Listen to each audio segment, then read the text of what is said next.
Today we get to meet our clients. This is Marquise Bryant. These are her two kids. She's a single parent. The Finance Project is the kids helping different families with their financial goals. She wants help with college planning. I always love to think of an entry event as simply this. It's a way to capture the kids' heart so that their mind would follow. At a high school level, especially in my school, kids desire real-world work experience. So my ability to introduce my projects as an entry event always hooks my kids. So the first thing we want to do is quickly remind ourselves what is our particular situation. What is the top things we need to remember about our families? So here's kind of some questions I always ask myself to make it easier for me to summarize. So like, what's the heart of it? What's the big deal that I need to just write down? What do you see on your kids that are going to help them in the future? Then for retirement, we got asked for the Browns, how much they have to save so far.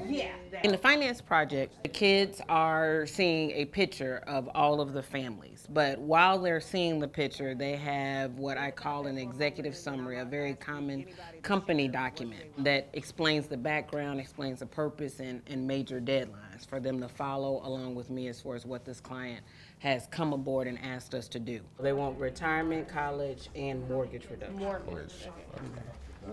Everybody, all of them have a budget in hand. They just don't know about the other auxiliary stuff. And so that always leads into a problem-solving process. And so they zoom in and figure out what is the heart of the things about the situation. Then we zoom out to the solution. What do they think is the biggest things that they need to do? And then we zoom back in and see what do we need in between. So I know I have to do this. I know I need to get here. What's the questions I have that bridges that gap? And so we wrap up with what are those questions and what do we need to do next? You want to tell us a little bit about yourself? Okay, I am a single mom. I have 2 children. My son is 14. I have a daughter that's 11 years old. Our current house is just a little small. Is it a one-story? It's a one-story. How much have you saved up so far?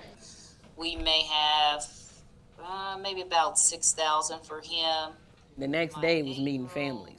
And so, of course, they got to interview them. So the next immediate question on their mind is, well, what do I say? What do I ask? I was wondering if your kids are active, like they do any sports. We do believe in getting our kids active in sports pretty early. Very simple. I emphasize and it be conversational and relaxed and keeping it to the questions and then vetting the questions. So the sooner you can save, the better off you are. So that goes into college planning. There are many vehicles available for college planning. You can invest in 529 plans. I had a financial planner named Laura Payne come in to talk with the Finance Project students about the details of financial planning so that they can understand how to become a financial planner for the families that they were helping. So this couple wanted to retire at 65. Well, based on where they are, they can retire at 62. So they can retire 2 years earlier, and they're still at 88%. One thing I love about bringing a practitioner in is it gives life to what the subject means in a way that you just can't talk about. The goal for today is being able to explain compound interest, because that goes back to them meeting their financial goals. The students did a lot of work on calculating retirement, mortgage, and college education costs. And the formulas involved in that is a really supersized version of exponential compound interest equation, which is a learning objective inside of pre-AP. So question 1 is basically asking you, why is the interest after each pay period increasing?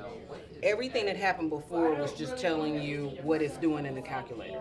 It has that formula, it plugged in those numbers, and then this nice little table.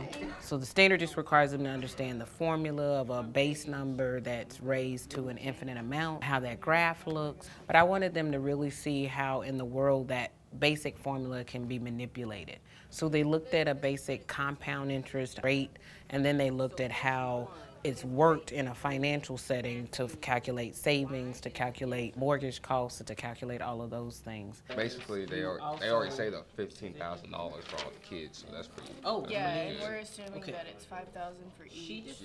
For days, they wrestled with their assigned family's financial situation and had to email back and forth to get more information and clarification to better make their plan. So on one side, they're looking at these very complex mathematical principles of exponential, and they're putting that in an individual math report for me, but then they have to switch that and make it conversational in a plan that a layperson can understand and not get caught up in the calculations. I have Evie, age 10. She goes to college in 8 years. On the day of presentation, this is all of the students' first project, and so it's really important that they have another opportunity in a safe realm to review and make sure that they're ready for the client. The rate that I did was 4% times 1.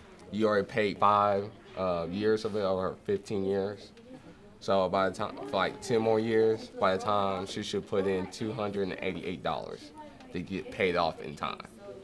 What you guys can do is you can show it as a slide. I got it right there. And also when they meet with the client, to have it not so high stakes, to relax the environment and just have it be a conversation that kind of helps them ease their anxiety.